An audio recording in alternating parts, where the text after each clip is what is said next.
ছাত্র জনতার অভ্যুত্থানে শেখ হাসিনা সরকারের পতনের পর ডক্টর মোহাম্মদ ইউনূসের নেতৃত্বে গঠিত অন্তর্বর্তী সরকারের 1 মাস পূর্ণ হলো।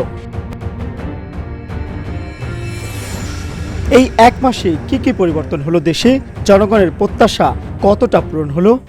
আওয়ামী লীগ সরকার পতনের 3 দিন পর 8 আগস্ট নোবেল বিজয়ী ডক্টর মোহাম্মদ ইউনূসকে প্রধান উপদেষ্টা করে গঠিত হয় অন্তর্বর্তীকালীন সরকার।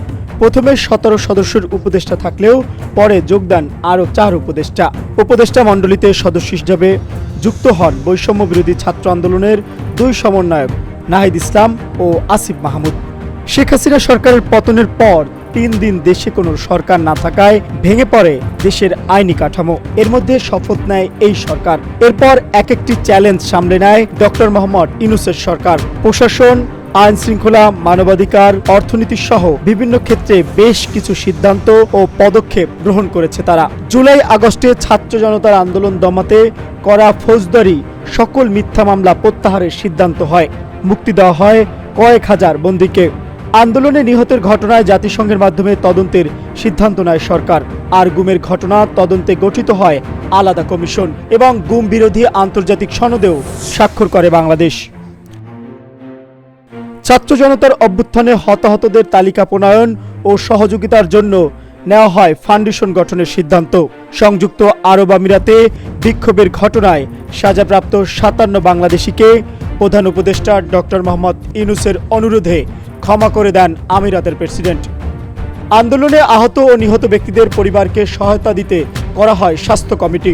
স্বাস্থ্য ব্যবস্থার বিষয়ভিত্তিক সংস্কার, চিকিৎসা সেবার গুণগত মান উন্নয়ন, স্বাস্থ্যসেবার কাঠামো শক্তিশালীকরণে 12 সদস্যের বিশেষজ্ঞ কমিটি গঠন করে দেওয়া হয় প্রজ্ঞাপন। ব্যাপক রদবদল হয় প্রশাসনে ও স্থানীয় সরকারে। সব উপজেলা পরিষদের চেয়ারম্যান, জেলা পরিষদের চেয়ারম্যান, সিটি কর্পোরেশন ও পৌরসভার মেয়রদের অপসারণ করে নিয়োগ করা হয় প্রশাসক। বিভিন্ন পদে থাকা চুক্তিভিত্তিক সব নিয়োগ বাতিল করে প্রশাসনে নতুন করে চুক্তিভিত্তিতে নিয়োগও দেওয়া হয়। চাওয়া হয় সব সরকারি কর্মচারীর সম্পদের হিসাব। জনপ্রশাসন ও পুলিশের শীর্ষ পদগুলোতে করা হয় পরিবর্তন। দেওয়া হয় উপসচিব, যুগ্ম সচিব ও অতিরিক্ত সচিব পদে পদোন্নতি। 25 ডিসিকে করা হয় প্রত্যাহার। নির্বাহী আদেশে মুক্তি দেওয়া হয় বিএনপির চেয়ারপারসন খালেদা জিয়াকে। বাতিল হয় জামাত ইসলামী ও এর অঙ্গ সংগঠনের নিষিদ্ধের প্রজ্ঞাপন। এদিকে আওয়ামী লীগকে নিষিদ্ধের করা রিট খারিজ করে দেয় আদালত। ভেঙে দেওয়া হয় জাতীয় সংসদ। বিচার বিভাগে আনা হয় আমূল পরিবর্তন। পদত্যাগ করেন প্রধান বিচারপতি সহ আপিল বিভাগের 5 বিচারপতি। নিয়োগ দেওয়া হয় নতুন বিচারপতি। পদত্যাগ করে কাজী হাবিবুল আউয়ালের নেতৃত্বাধীন নির্বাচন কমিশন। গণ আন্দোলনে হতাহতদের ঘটনায় সাবেক মন্ত্রী, উপদেষ্টা, সংসদ সদস্য, পুলিশ কর্মকর্তা সহ আটক করা হয় 24 জনকে। আদালতের মাধ্যমে নেওয়া হয় রিমান্ডে। অস্ত্র উদ্ধারে শুরু হয়েছে যৌথ বাহিনীর বিশেষ অভিযান। শিক্ষা খাতেও আসে ব্যাপক পরিবর্তন। শুরু হয়েছে বিদ্যালয়গুলোতে শিক্ষা কার্যক্রম। শিক্ষাক্রম নিয়ে নতুন নির্দেশনা দিয়েছে শিক্ষা মন্ত্রণালয়। এতে মাধ্যমিকে আবারও ফিরছে বিজ্ঞান, মানবিক ও ব্যবসায় শিক্ষা। শিক্ষার্থীদের বিক্ষোভের মুখে বাতিল হয় এবারের এইচএসসি ও সমমানের স্থগিত হওয়া পরীক্ষাগুলো। ঢাকা বিশ্ববিদ্যালয়ে নিয়োগ দেওয়া হয় নতুন উপাচার্য। এসেছে ইউজিসির নতুন চেয়ারম্যান। পুনর্গঠন করা হয় 10টি ব্যাংক ও একটি আর্থিক প্রতিষ্ঠানের পরিচালনা পর্ষদ। সাবেক মন্ত্রী, সংসদ সদস্য ও আওয়ামী লীগপন্থী ব্যবসায়ী, পুলিশ ও সেনা কর্মকর্তাদের অনেকের ব্যাংক হিসাব স্থগিত করে দেওয়া হয়। ডলারের দাম বাজার ভিত্তিক সমন্বয় করা হয়।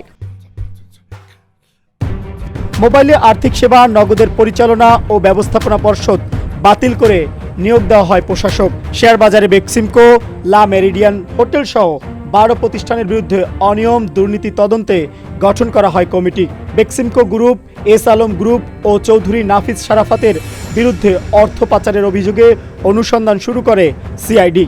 আওয়ামী লীগ সরকারের প্রভাবশালীদের বিষয়ে অনুসন্ধান শুরু করেছে দুদক। বিদ্যমান অর্থনৈতিক অবস্থার উপর শ্বেতপত্র প্রণয়ন কমিটি গঠন করা হয়েছে। বাংলাদেশ ব্যাংকে নিয়োগ দেওয়া হয়েছে নতুন গভর্নর। নির্বাহী আদেশে এসেছে নতুন সিদ্ধান্ত। গণভবনকে করা হবে জুলাই গণ অভ্যুত্থান স্মৃতি জাদুঘর। বাতিল হয়েছে সাবেক প্রধানমন্ত্রী শেখ হাসিনা সহ বঙ্গবন্ধু পরিবারের সদস্যরা বিশেষ নিরাপত্তা সুবিধা ও 15ই আগস্ট জাতীয় শোক দিবসের সাধারণ ছুটি। সরকারের সব পর্যায়ে সংস্কার কর্মসূচি গ্রহণ করতে সচিবদের নির্দেশ দিয়েছেন প্রধান উপদেষ্টা ডক্টর মোহাম্মদ ইউনূস। এছাড়াও বন্যা দুর্গতদের জীবনের দ্রুত স্বাভাবিক করার জন্য সরকারি বেসরকারি পর্যায়ে উদ্যোগ নিয়েছে সরকার। গঠন করা হয় প্রধান উপদেষ্টার ত্রাণ তহবিল। সিদ্ধান্ত হয় নির্বাহী আদেশে নয়, এখন থেকে বিদ্যুৎ ও গ্যাসের মূল্য নির্ধারণ হবে গণশুনানির মাধ্যমে। চুক্তির পর্যালোচনায় গঠিত হয় কমিটি। বিদ্যুৎ ও জ্বালানির দ্রুত সরবরাহ বৃদ্ধি আইন 2010-এর আওতায় হবে না নতুন কোনো চুক্তি।